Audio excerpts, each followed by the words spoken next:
ever since I've met him, he's been like a really good mentor. Like I've watched him behind the scenes. I talk to him and just grab some information, some advice and things like that.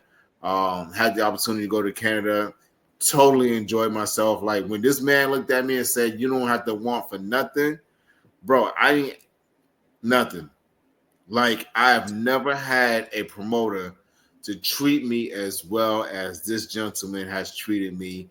And I am eternally grateful for the opportunity that he gave me and the things that we're going to be working on in the future. Ladies and gentlemen, the owner of Torture Chamber Pro Wrestling and Torture Chamber Pro Wrestling Dojo, the one and only Dru Onyx. What up, Dru? What's going on? Listen, now I have to ask you, how much do I owe you for those intros? Those intros from both of you guys were like magic. So I'm going to have to cash app you guys something, man, making me look so good. Oh, man, your presence is rewarding up, my brother. It's all truth and love. Truth and love. So listen, I'm very happy to be here, man. I heard so many good things, so many hype things about this podcast.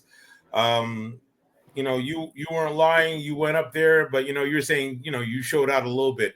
You showed out a lot, you know what I mean? Enough for me to be like, yo, who's that brother? And where's he from? And trying to get all the information. There was more than, I would say about 50 or 60 gentlemen from all over the United States coming to check out. It was an opportunity to work for two promotions. One, Mind Torture Chamber Pro Wrestling. The other one was Jonquière Championship Wrestling.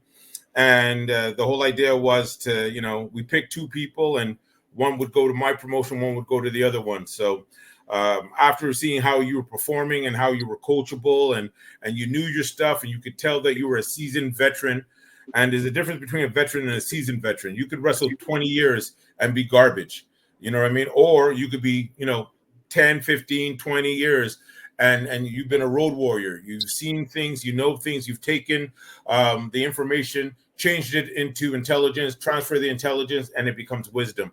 And that was definitely something that you were, Roosevelt. So it was an absolute pleasure to have you come up to Canada.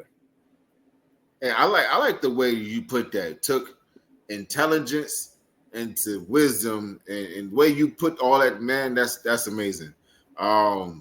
Let's get right into it. Brian, I know Brian wants to start it off, so go ahead, Brian.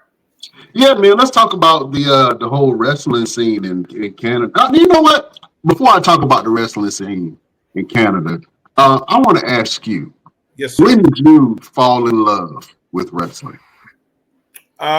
When did I fall in love with wrestling? It must have been around, I was 6 years old, and I saw it on TV. Quebec, where I'm from, Montreal, Quebec, Canada, is immersed in the history of pro wrestling. Pro wrestling has been here with, the Ledukes, the Rougeaus, a few other. There was a couple of brothers back in the 40s. So wrestling was predominant on our Saturday morning. Not only will we be getting WWF, but we had a local promotion here that was big in Quebec called International Wrestling. And then there was Maple Leaf Wrestling. So I was watching that. And at that time also, just before watching that, I got into comic books. I'm a big comic book head.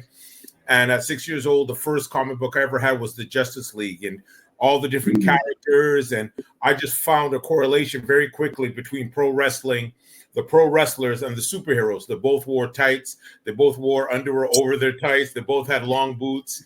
And they both did, very athletic, acrobatic things. So the minute I saw that, for me, as a 6-year-old, I saw that as like comic books come to life. And I've had a love affair with it, and it hasn't stopped now. Absolutely. Now, you just hinted on a few minutes ago the wrestling scene in Quebec, Canada, and just Canada in general. And you mentioned some of the royal families, man. How do you think Canadian wrestling stacks up in the realm of wrestling, in the wrestling world? I think it stacks up very well. Some of the best wrestlers came from Canada. Canada has a reputation, a lot of it has to do with the Bret Hart and the Dungeon, that the quality of wrestling. We're into, transitions of holds, telling good stories, being tough individuals. So, wherever I've gone all over the world, I had an opportunity to either wrestle or do seminars. As soon as people found out I'm from Canada, they were quicker to, be more attentive. And like I said, there's so many wrestlers from Canada, great ones. Like I said, the Ledukes, the Rougeaus. Even currently right now, we got Sami Zayn, we got Kevin Owens. We've had in the past, world champions such as, Bad Dog Vachon, the Vachons. He was an AWA world champion. Terry, is it Jimmy and what was it? Jimmy Garvin and Terry Garvin? I think it was Ronnie Garvin.